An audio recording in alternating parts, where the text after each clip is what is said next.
রাষ্ট্র সংস্কার নিয়ে আবারও দ্বিধাবিভক্ত হয়ে পড়েছে রাজনৈতিক দলগুলো। সংস্কার কমিশন যে সুপারিশ করেছে তাতে ভিন্ন ভিন্ন মতামত দিয়েছে দলগুলো, তবে কিছু বিষয়ে ঐক্যমতে পৌঁছানো গেছে। ইতিমধ্যে বিএনপি, জামায়াত, জাতীয় নাগরিক পার্টি, এনসিপি সহ বিভিন্ন রাজনৈতিক দল তাদের মতামত জমা দিয়েছে। সেখানে দ্বিকক্ষ বিশিষ্ট সংসদ এবং সংখ্যানুপাতিক নির্বাচনের বিষয়ে দলগুলো ভিন্ন ভিন্ন মতামত দিয়েছে। গত ৫ আগস্ট আওয়ামী লীগ সরকারের পতনের পর দায়িত্ব নিয়ে ইউনূস প্রশাসন এই সংস্কারের উদ্যোগ নিয়েছিল। এ লক্ষ্যে তারা ৬টি আলাদা আলাদা কমিটিও করেছিল। সব দলের মতামত পাওয়ার পর তা পর্যালোচনা করে জাতীয় ঐক্যমতের সুপারিশ চূড়ান্ত করবে এ সংক্রান্ত কমিশন।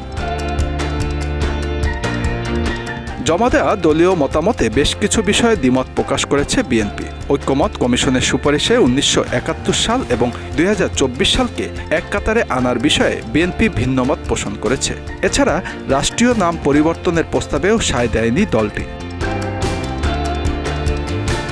বিচার বিভাগের ক্ষেত্রে প্রায় সব প্রস্তাবে বিএনপি একমত। ৩১ দফা সুপারিশের মধ্যে ৪-৫টি বিষয়ে মতামত দেয়া হয়েছে। বিএনপি বলছে, অধ্যাদেশের মাধ্যমে সংশোধনী দিয়ে নির্বাচন কমিশনের হাতে ডিলিমিটেশনের এখতিয়ার রাখা হোক। দুর্নীতি দমন কমিশন দুদক সংস্কার নিয়ে ২০টি সুপারিশের ১১টিতে একমত দলটি। একটি প্রস্তাবে মন্তব্য সহ ভিন্নমত পোষণ করেছে দলটি। প্রশাসন সংস্কারে প্রায় অর্ধেক প্রস্তাবে একমত বিএনপি। ২৬টি প্রস্তাবনার মধ্যে অর্ধেকে নিজস্ব মতামত দিয়েছে দলটি। এদিকে ৫টি বিষয়ের উপর সংস্কার প্রস্তাব জাতীয় ঐক্যমত কমিশনে জমা দিয়েছে জামায়াতে ইসলামী। সংবিধানের মূলনীতিতে আল্লাহর প্রতি অবিচল ঈমান আস্থা ফিরিয়ে আনতে মত দিয়েছে জামায়াত। দলটি সংবিধান, জনপ্রশাসন, বিচার বিভাগ, নির্বাচন প্রক্রিয়া ও দুর্নীতি দমন কমিশনের বিষয়ে কিছু পয়েন্টে দ্বিমত করেছে। দলটি বলছে, নির্বাচন কমিশনে যারা কর্মকর্তা, রিটার্নিং ও প্রিজাইডিং অফিসার যারা রাজনৈতিকভাবে নিরপেক্ষ থাকতে পারেন না, তাদের এড়াতে বলা হয়েছে। দলটি পিআর বা সংখ্যানুপাতিক পদ্ধতিতে নির্বাচন চায়।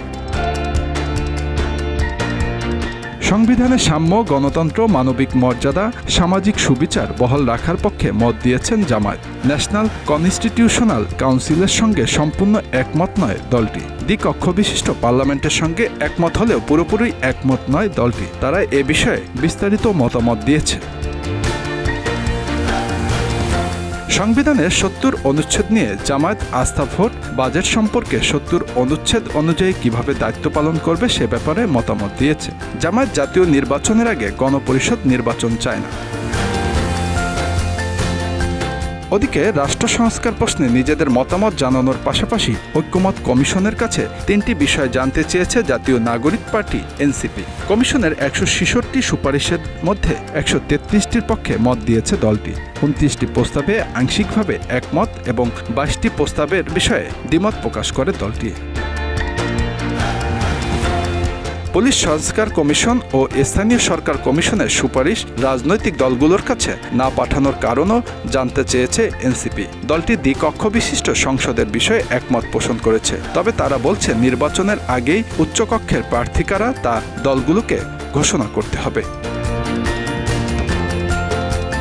এনসিপি বলছে, অন্তর্বর্তী সরকার হতে হবে নির্বাচনকালীন অন্তর্বর্তী সরকার। তাদের মেয়াদ ৭০ থেকে ৭৫ দিন হতে পারে। কমিশনে নিজেদের অবস্থান তুলে ধরেছেন লিবারেল ডেমোক্রেটিক পার্টি বা এলডিপি। কমিশনের ১৬৬ প্রস্তাবের মধ্যে ৪২টি প্রস্তাবের সঙ্গে এলডিপি একমত নয় বলে জানিয়েছে।